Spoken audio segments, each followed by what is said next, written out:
Welcome to Mr. Hutchings History, where the past comes alive. Let's dive into today's story.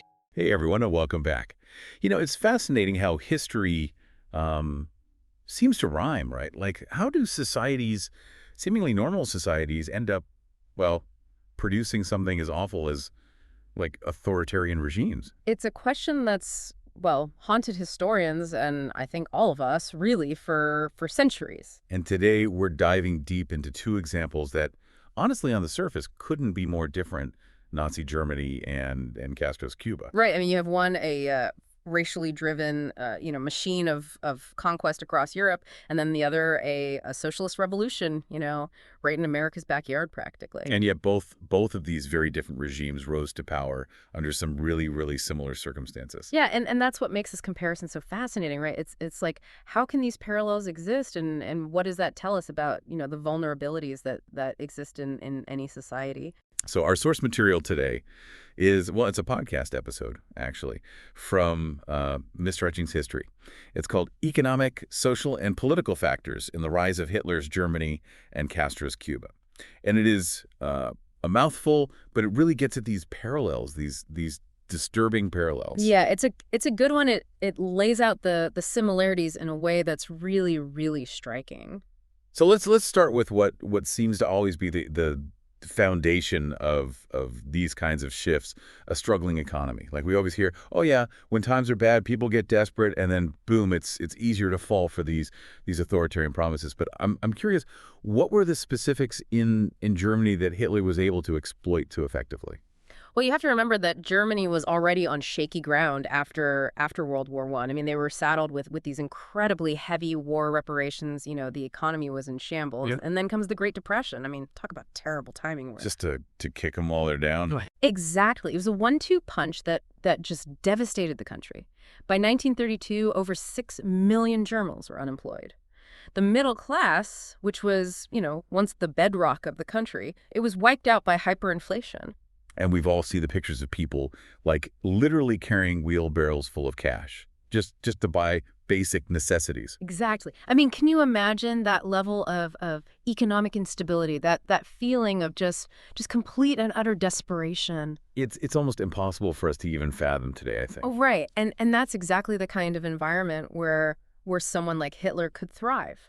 Because in the midst of all that chaos and uncertainty, he comes in with these seductive answers. He promises economic revival, national pride, jobs for everyone, and to a population that has literally lost everything. Those promises, as empty as they might have been, they resonated. And that's what's so scary, right? Like, you're so desperate for a cure that you almost don't care what the side effects are. Exactly. It's like that, you're willing to try anything, even if it seems a little bit dangerous, because the alternative is just unthinkable. So if we look at Cuba, then, I mean, Yeah. Very different situation, obviously, but same underlying principle of economic discontent. Absolutely. But in Cuba's case, it wasn't so much about widespread poverty as it was about inequality, this glaring, this very visible inequality. Right, because Cuba at the time was doing okay economically, but it's really just a small segment of the population that was reaping the benefits. Exactly. And that's what made it so volatile. You had these American corporations, right,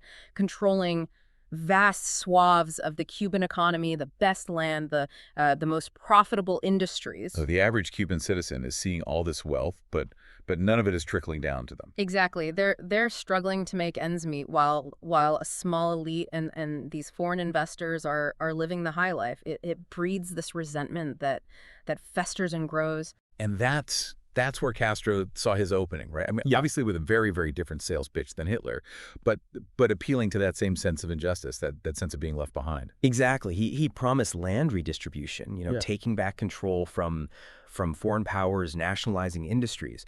And to a farmer who's barely scraping by, the idea of owning the land he works, of having a real stake in his country's future, that was incredibly powerful. So whether it's that fear of utter destitution like in Germany, or this anger of being cut out of your own nation's wealth like in Cuba, these economic anxieties, they really do create this fertile ground for radical change. And more often than not, not the good kind of change. No, it rarely is. And what's so dangerous is that when people are in that state of desperation, they're more likely to accept extreme solutions, even from those with really dangerous ambitions. And that's what we saw play out in both of these cases. It's almost like they put on blinders, you know? Yeah. They're so focused on just surviving, on making things a little bit less awful, that they don't see the bigger picture. It's a survival instinct almost. And what makes these leaders so dangerous, what made both Hitler and Castro so dangerous, was their ability to tap into those primal fears, those existing social divisions, and use them to their advantage.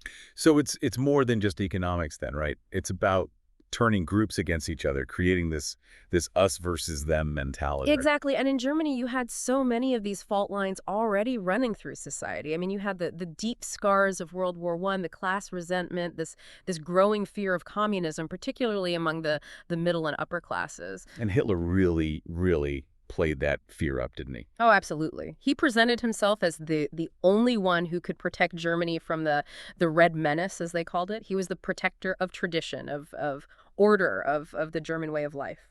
And of course, we can't forget the most horrific example of this kind of division, which is, of course, his scapegoating of the Jews. Right. I mean, that was his most effective tool for uniting his base, for consolidating his power, blaming them for Germany's economic woes, for its moral decline, turning them into the enemy within.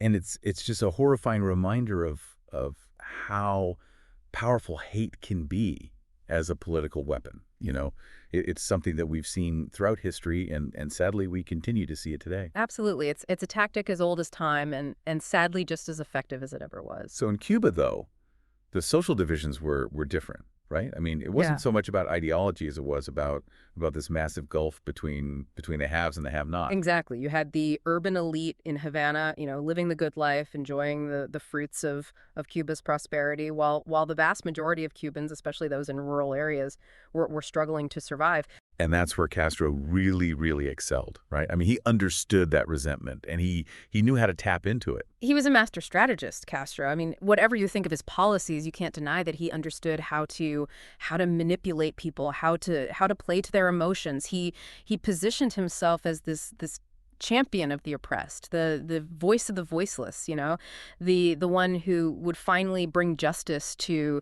those who had been ignored for so long. So both leaders, despite their radically different ideologies, their different contexts, they understood that a divided society is a vulnerable society, and they were more than willing to exploit that vulnerability. Precisely. And let's not forget the impact of war here. I mean, this wasn't just, abstract anxieties driving people to extremes. Both Germany and Cuba were grappling with the very real legacy of conflict. Right. In Germany, it was that sting of defeat in World War I. We've talked about the reparations, the economic impact, but it was more than just money, right? Oh, absolutely. The Treaty of Versailles, which formally ended the war, was seen by many Germans as a national humiliation. It fueled this deep-seated resentment, this yearning to reclaim lost glory, to restore Germany to its rightful place on the world stage. And Hitler was a master at exploiting that anger, that sense of betrayal. It's like that old saying, make Germany great again. Right. It's a tactic as old as time, and it worked. He presented himself as the only one who could erase the shame of defeat, who could restore German pride, who could lead them back to a position of power and respect. Which, of course, had terrifying consequences for the entire world. Indeed. Now, in Cuba's case, the shadow of war was more immediate, more personal. Castro's guerrilla campaign against Batista, it wasn't just some, abstract military conflict. It was a lived experience for many Cubans. And it really forged Castro into this legendary figure, right? I mean, those years spent fighting in the Sierra Maestra Mountains, they turned him into the ultimate revolutionary. He had street cred that no politician could match. Exactly. He was seen as a man of action, a leader who was willing to risk his life to fight for the Cuban people. And that image was absolutely central to his appeal. So both leaders, they benefited from this aura of having stared down chaos, having confronted these existential threats, and come out the other side. But there's one more piece of this puzzle, isn't there? I mean, no matter how charismatic they were, no matter how effectively they exploited, these fears and divisions, they couldn't have succeeded without weak political systems that allowed them to seize control. Absolutely. I mean, a strong, stable democracy, it acts like a firewall against authoritarianism. But unfortunately, in both Germany and Cuba, those firewalls were dangerously weak. So let's talk about Germany first. What was it about the Weimar Republic that made it so vulnerable? So let's talk about Germany first. What was it about the Weimar Republic that made it so vulnerable? Well, the Weimar Republic, for all its good intentions, it was riddled with problems from the start. Yeah, I remember reading that it was like incredibly politically fragmented, right? Oh, absolutely. I mean, imagine a system with so many different political parties all vying for power that it was practically impossible to get anything done. So basically a recipe for gridlock and dysfunction. Exactly. And on top of that, you had this lack of consensus on how to deal with these massive economic and social problems that we've been talking about. So it's this perfect storm, right? You Yeah. have this weak, this unstable government, this economic crisis, this deep social division. And into that vacuum steps a figure like Hitler, who's promising, order, strength, a return to greatness. Exactly. He was a master at exploiting those weaknesses, those vulnerabilities. He knew how to manipulate the system, how to legally maneuver the Nazi Party into a position of power. And once he was in, that was it. Game over for German democracy. Pretty much. He moved, incredibly quickly to consolidate his power, dismantling democratic institutions, replacing them with his own brand of authoritarian rule. It's chilling, really, to see how fragile, how quickly democracy can be eroded from within when people aren't vigilant, when they don't actively protect it. It really is. It's a stark reminder that democracy is not, it's not a spectator sport. It requires active participation, critical thinking, a willingness to defend its values, even when it's difficult. So if Germany was this case of a kind of a fledgling democracy collapsing under pressure. Yeah. What about Cuba? Mm-hmm. I mean, Batista's regime was already a dictatorship. So how do we explain that? How does a dictator like Batista create the conditions for someone like Castro to overthrow him? It seems kind of counterintuitive. It does, but the underlying weakness was actually very similar to what we saw in Germany, a lack of democratic avenues for change. I mean, under Batista, dissent was stifled. Yeah. Political opponents were silenced, often brutally. Corruption was rampant, and people felt powerless. They had no real say in how their country was run. So ironically, Batista's own iron-fisted rule it actually created the very conditions that allowed Castro's revolution to flourish. Precisely. By eliminating any possibility of peaceful change, any possibility of reform, he basically backed the Cuban people into a corner. He littered them with only one option, which was revolution. And Castro was smart enough, savvy enough to capitalize on that pent-up frustration, that anger. He positioned himself as the only one who could deliver true freedom and justice to the Cuban people. It's tragic, but it's also a powerful reminder that authoritarianism often it creates the seeds of its own destruction, doesn't it? I mean, by suppressing dissent, by silencing opposition, it forces those who seek change to operate outside the system, to adopt more and more extreme views, more extreme tactics. That's exactly right. It highlights how important it is to have these open democratic societies where people feel heard, where they have a voice, a stake in the system. When those avenues for change are blocked, it creates this pressure cooker that's just bound to explode sooner or later. So as we unpack these two very different yet eerily similar stories, what are the key takeaways here? What have we learned from the mistakes of the past? Because I mean, I don't know about you, but I don't want to see history repeating itself anytime soon. Well, I think one crucial lesson is that authoritarianism, it thrives in these environments of fear, of division, of uncertainty. Both Hitler and Castro, they exploited those economic anxieties, those social fractures, the legacy of war to their advantage. They offered these seductive solutions to these incredibly complex problems. They scapegoated outsiders. They promised a return to greatness, to glory. And these tactics, they're as old as time, but they remain effective, especially in times of crisis, when people are looking for anyone to lead them out of the darkness. So it's about being aware of those tactics, right? Recognizing them when we see them being used, and not falling prey to that allure of easy answers of these authoritarian quick fixes. Because as we've seen, there's always a price to pay. Always. And another key takeaway here is that democracy is not a spectator sport. It requires active participation from all of us, critical thinking, a willingness to defend its values, even when it's difficult, even when it's uncomfortable. We can't just sit back and assume that our freedoms, that our rights are just going to magically protect themselves. So what can we do? I mean, how do we become more vigilant? How do we become more proactive in safeguarding our own societies against this very real threat? Well, it starts with education, I think. Understanding the patterns of history, recognizing those warning signs of authoritarianism, and being willing to call it out, even when it's uncomfortable, even when it means challenging our own beliefs, our own biases.